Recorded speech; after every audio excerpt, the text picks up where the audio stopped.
aku nggak bisa membayangkan bagaimana nanti di dalam situasi pemimpinan selanjutnya itu di MK akan terpasang foto dari pasangan yang kontroversi dalam proses di MK. Di KPU akan dipasang pasangan yang melalui serangkaian kontroversi di KPU. Di kampus-kampus, di sekolah-sekolah. Ini utamanya nih di sekolah, di kampus. Bagaimana seorang guru, seorang dosen itu akan mengajarkan tentang proses atau tidak akan mengkhianati hasil tidak akan mengkhianati proses. Bagaimana guru akan bercerita tentang anti KKN, bagaimana guru akan cerita tentang teman-teman di sekolah itu harus belajar untuk belajar secara bertahap dan seterusnya. Kalau foto yang terpampang di depan adalah hasil dari sistem pemilu yang demikian kontroversi hari ini.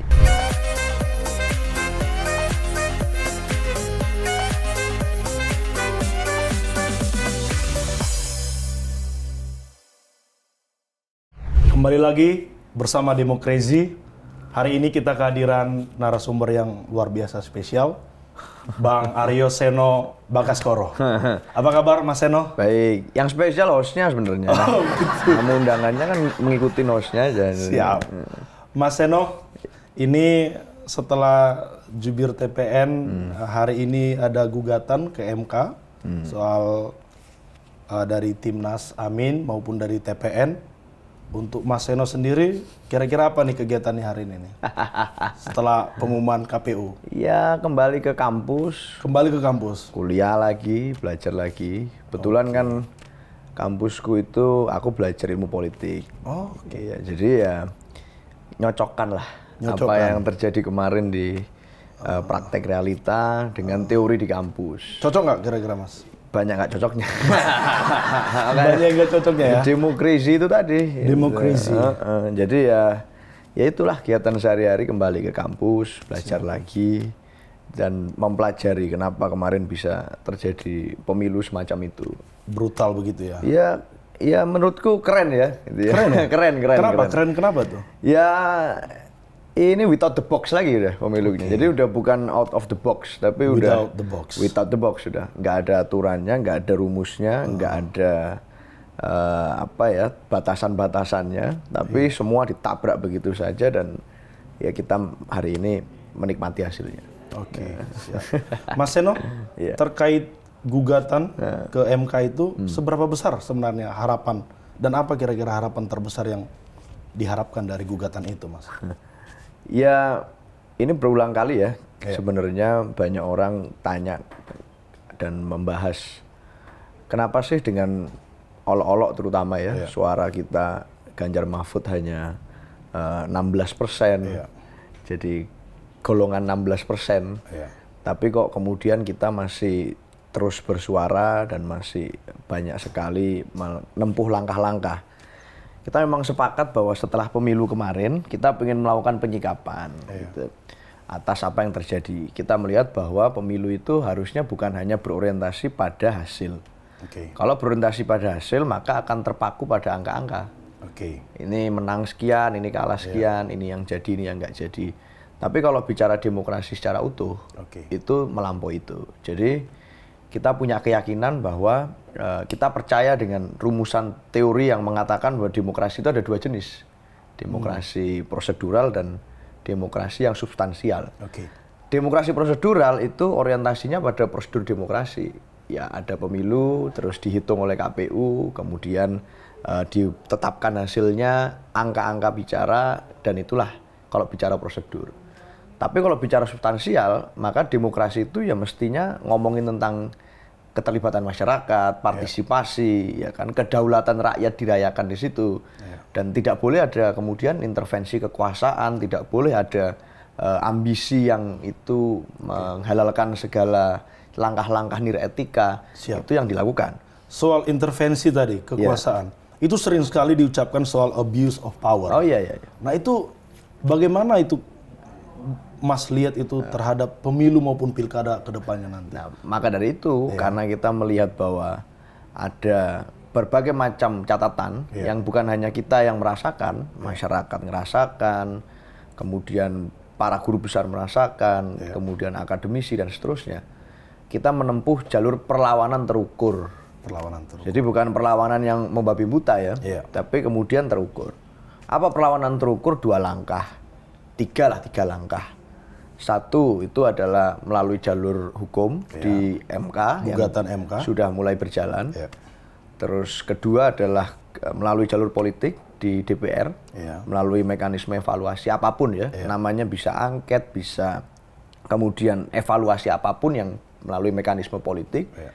Ketiga adalah penyadaran civil society bahwa demokrasi itu much more bigger dan hanya sekedar pemilu. Ya, itu yang kita lakukan. Maka kalau bicara kritis terhadap itu, kita melihat bahwa ya urgensinya bukan hanya Pilpres kemarin. Kita tahun ini jangan lupa loh akan menghadapi pilkada serentak yang mungkin pertama kali ya di sejarah demokrasi kita. Seluruh daerah di Indonesia, provinsi dan kota kabupaten serentak semua. Itu mungkin pertama itu dalam sejarah demokrasi kita tahun ini. Kemudian kita harus ingat 5 tahun lagi akan menghadapi pileg lagi. Akan menghadapi pilpres lagi. Nah, ini kalau kemudian apa yang terjadi kemarin itu nggak dievaluasi secara menyeluruh, lalu tidak ada cap yang menunjukkan ini benar atau salah, curang atau tidak, bagaimana kita bisa mengantisipasi tidak akan terulang di waktu yang akan datang. Tapi Mas Seno melihat hari ini tadi ada 3 ya, soal gugatan MK sudah berjalan. Hak angket misalnya tadi di DPR itu mungkin hari ini masih dalam berproses. Lalu bagaimana soal civil society tadi? Bagaimana menjelaskan kepada civil society? Menurut Mas Seno, publik hari ini apa benar-benar tidak merasakan, Mas, bahwa kecurangan itu sudah sangat banyak sekali? Ya, gerakan civil society itu kan termasuk kita ngobrol di sini sekarang ini. Artinya ya harus banyak yang berani bicara dari kata hatinya. Kalau kata hatinya merasa kemarin tidak ada apa-apa, ya kita nggak ngerti lagi harus bicara seperti apa. Tapi saya rasa banyak orang yang hari ini sudah merasa bahwa ya kemarin itu ada hal yang tidak baik. Dan tidak baik itu tidak kemudian hanya sebatas rasan-rasan, tapi sudah dibuktikan melalui mekanisme etik. Di DKPP yang sudah memutus ketua KPU sudah 5 kali itu melanggar etik itu. Kemudian ketua MK sudah 2 kali diputus melanggar etik oleh MK. Yang pertama yang dulu, yang kedua setelah melakukan pernyataan pers menyikapi hasil pelanggaran etik yang pertama. Jadi 2 kali ketua MK 2 kali diputus melanggar etik. Ketua MK, ketua KPU 5 kali diputus melanggar etik. Nah, dengan adanya pelanggaran-pelanggaran itu, Mas Seno kira-kira bisa melihat nggak kepemimpinan ke depan ini, apabila misalnya Prabowo Gibran ini benar-benar dilantik nanti Oktober, kira-kira seperti apa kira-kira nantinya nih? Ya kalau kita jadi ahli nujum sedikit gitu ya aku nggak bisa membayangkan bagaimana nanti di dalam situasi pemimpinan selanjutnya. Itu di MK akan terpasang foto dari pasangan yang kontroversi dalam proses di MK. Di KPU akan dipasang pasangan yang melalui serangkaian kontroversi di KPU. Di kampus-kampus, di sekolah-sekolah. Ini utamanya nih di sekolah, di kampus. Bagaimana seorang guru, seorang dosen itu akan mengajarkan tentang proses atau tidak akan mengkhianati hasil tidak akan mengkhianati proses. Bagaimana guru akan bercerita tentang anti KKN, bagaimana guru akan cerita tentang teman-teman di sekolah itu harus belajar secara bertahap dan seterusnya. Kalau foto yang terpampang di depan adalah hasil dari sistem pemilu yang demikian kontroversi hari ini. Itu satu. Yang kedua, aku tidak bisa membayangkan dalam pelembagaan pemerintahan ke depan, dan mulai dari hari ini sebetulnya, itu ada 2 presiden in charge. Gitu. Satu presiden struktural, itu Pak Prabowo, yang berdasarkan KPU akan terpilih menjadi presiden. Kedua presiden vertikal itu, yang secara kultural, itu masih hari ini menjabat sebagai presiden aktif, yang besok pada saat setelah pelantikan Pak Prabowo juga pasti masih acting presiden. Nah ini bagaimana kemudian kita akan melihat situasi itu. Hari ini saja di rapat kabinet sudah ada 2 presiden. Iya kan? Nah, menteri-menteri yang sudah misalnya membantu kampanye Pak Prabowo kan pada saat di rapat kabinet pasti tergoda juga untuk menyebut Pak Prabowo sebagai Pak Presiden. Padahal masih ada presiden aktif, masih ada Pak Jokowi. Nah, betul. Situasi itu tentu ini berbeda dengan kultur bangsa kita. Yang selama ini kita tahu tidak pernah ada matahari kembar dalam kekuasaan. Oh, ini kalau adanya matahari kembar ini otomatis satu harus dihilangkan dong ini. Ya berarti kalau ada dua matahari, berarti ada dua sistem tata surya ini. Gitu. Nah ini gimana ini? Ikut gravitasi yang mana ini? Planet-planet di sekitarnya ini ikut gravitasi yang mana? Lalu bagaimana? Apakah tidak akan ada konflik of interest di situ antara presiden yang sudah tidak aktif terhadap pemerintahan selanjutnya? Yang mana yang menjadi wakil presiden adalah familinya. Nah, hal semacam itu kan sudah bisa nggak usah kita prediksi atau analisa susah-susah sudah tampak bahwa akan ada situasi itu yang itu berbeda dengan sejarah bangsa kita yang selama ini. Soal hak angket, Mas Seno. Iya. Seberapa besar ini hak angket di mana Surya Paloh kemarin sudah partainya Nasdem sudah menerima hasil dari KPU? Ya tentu kalau bicara mekanisme evaluasi itu ada banyak. Hari ini saja selain hak angket kita tiba-tiba ada lagi isu tentang Undang-Undang MD3 yang bakal direvisi. Itu meskipun banyak yang menyangkal bahwa itu tidak ada, tapi teman-teman media terus menanyakan tentang Undang-Undang MD3. Kita melihat tantangan politik di DPR itu kan nggak monoton, ada berbagai macam dinamika politik yang terjadi. Yang mana kalau kita misalnya berpegang pada Undang-Undang MD3 yang lama, itu ya sebenarnya tidak ada masalah. Persoalannya kalau itu dimunculkan lagi ke publik, sebenarnya kan soalnya adalah karena ya ini ada yang mau bermain dengan kursi pimpinan DPR. Nah itu yang kemudian sedang dicegah oleh partai pengusung Pak Ganjar. Yang mana yang hari ini ada di parlemen itu tinggal PDI Perjuangan dan P3. Yang mana P3 di periode selanjutnya dikatakan masih gugatan juga ya? Masih gugatan, tapi ada dugaan bahwa sejarah panjang Partai Ka'bah ini mau dihilangkan. Gitu. Nah ini jadi kita saya rasa di DPR teman-teman yang ada di sana sedang fokus untuk menyikapi isu itu. Tetapi isu angket menjadi penting karena yaitu salah satu mekanisme evaluasi yang ditawarkan. Sekarang masalahnya hanya pada momentum. Energi publik, energi banyak orang sedang terfokus pada MK, gugatan itu sedang berlangsung dan dalam tidak sampai waktu sebulan akan sudah ada penetapan hasil, maka sebaiknya energi memang difokuskan untuk menghadapi MK. Hari ini Mas Seno itu banyak sekali perbincangan soal jatah menteri.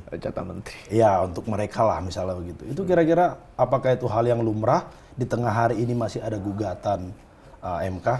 Ya itu kalau bicara tentang kekuasaan yang pragmatis ya sesuatu yang lumrah. Yaitu ciri khas politik liberal.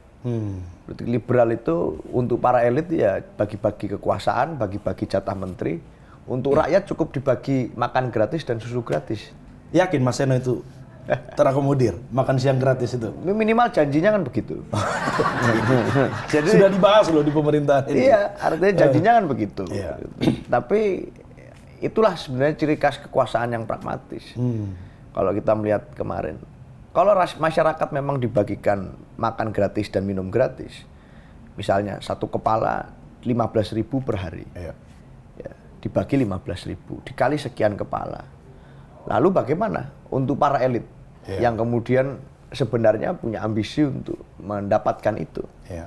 Maka kalau ada sesuatu yang diberikan ke rakyat, pemikiran kita yang kritis terhadap kekuasaan harusnya, lalu apa yang diambil dari rakyat?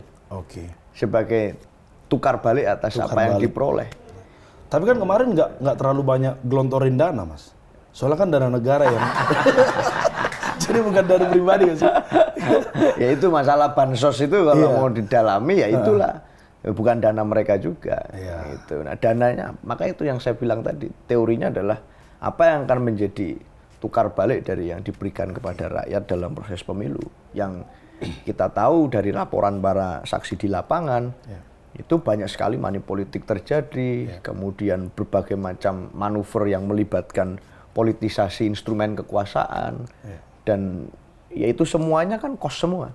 Political cost-nya luar biasa.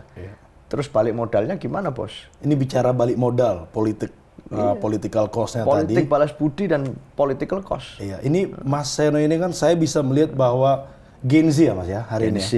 Ini saya lihat sudah melampaui juga ini. Saya pikir ya sama-sama Gen Z lah. Enggak, saya masuk milenial dong. Oh, milenial ya. Masih milenial. Iya. Tapi begini Mas, ini ada isu yang terbaru soal melampaui batas. Itu kemarin Pak SBY di acara mereka Demokrat, dia sampaikan di hadapan Pak Prabowo, ada Mas Ahaye dan kader-kadernya di situ bahwa beliau pun sudah menyadari ini politik di Indonesia ini sudah kebangetan. Melewati batas karena politik uang yang sudah melewati batasnya itu tidak hal yang wajar lagi. Itu Mas Seno, apa yang Mas Seno lihat di situ? Padahal di situ sampaikan bahwa ada bad newsnya juga, ada good newsnya juga. Maksudnya gimana? Nah, aku nggak tahu bad newsnya apa. Mungkin bad newsnya adalah bagaimana nanti pemilu ke depan, pilkada ke depan, para elit atau para kandidat politisi akan siapkan dana besar. Good newsnya saya tidak tahu. Kira-kira apa itu yang Mas Seno bisa lihat lah? Ya artinya itu satu bentuk bahwa Partai Demokrat menyadari atau Pak SBY menyadari bahwa pemilu kemarin itu ya ternyata merugikan juga untuk Partai Demokrat. Oke. Buktinya turun ya? DPR-nya turun. DPR-nya turun. Gitu. Tapi setidaknya untuk Mas Ahaye kan tidak merugikan. Walaupun dapat jatah menteri. Ya ini jadi statementnya berbeda itu. Mas Ahaye menyampaikan bahwa ya Partai Demokrat untung keluar dari koalisi perubahan. Pak SBY mengatakan bahwa ini pemilu kita bermasalah. Jadi ada dua statement yang berbeda. Itu di hadapan Pak Prabowo loh diucapkan itu. Iya, ya artinya itu tadi ada situasi kebatinan yang tolong dong nanti jatah menteri ditambah. Mungkin begitu ya kalau kita membaca apa yang menjadi statement dari Pak SBY. Tapi kita melihat bahwa keresahan tentang money politik itu ya sebenarnya ada di mana-mana. Kita bersyukur bahwa Pak SBY misalnya menyadari itu. Pak Prabowo juga kapan hari menyampaikan bahwa demokrasi kita mahal. Dalam sebuah satu penyampaian, demokrasi kita mahal kata Pak Prabowo. Mahal, melelahkan gitu. Maka kalau mau tidak mahal, tidak melelahkan, mau kemudian money politik bisa banyak ditekan dalam konteks pileg, ya kalau dari PDI Perjuangan dari dulu mau mengusulkan dilakukan mekanisme proporsional tertutup. Tertutup itu. Itu akan menurunkan money politik, itu akan menurunkan kos demokrasi, dan itu akan memperkuat party ID atau identifikasi kepartaian. Yang jadi itu, reward and punishment-nya jelas gitu ke partai itu. Meritokrasi partai jelas, pelembagaan partai akan didorong untuk lebih maksimal. Nggak bisa lagi asal comot kader orang, merekrut orang-orang lain karena tidak bisa partai menyandarkan diri pada popularitas dan isi tas caleg. Itu harus dari kemudian seluruh caleg itu harus mengerti visi, platform, ideologi partai dan menyampaikan kepada publik. Otomatis kemudian partailah yang akan banyak memberikan gambaran-gambaran tentang bagaimana proses demokrasi itu berlangsung. Itu yang saya rasa kalau mau demokrasi kita lebih murah, ya dengan cara proporsional tertutup. Satu lagi nih Mas, soal DKI Jakarta, karena kita di DKI Jakarta. Itu isu Pak Ahok untuk jadi gubernur, menurut Mas Seno gimana? Ya, Pak Ahok itu kan pernah jadi gubernur DKI. Dan pada waktu menjadi gubernur DKI juga banyak yang mencintai. Banyak mencintai. Ya, kita tunggu Pak Ahok datang ke podcast ini lah. Oh gitu. Kita tunggu Pak Ahok datang ke podcast ini ya. Tapi Mas Seno support? Saya itu pada dasarnya, pilkada ke depan itu kan adalah momentum rekonsolidasi. Menghadapi pemilu yang kemarin baru saja sangat menimbulkan political shock bagi banyak orang.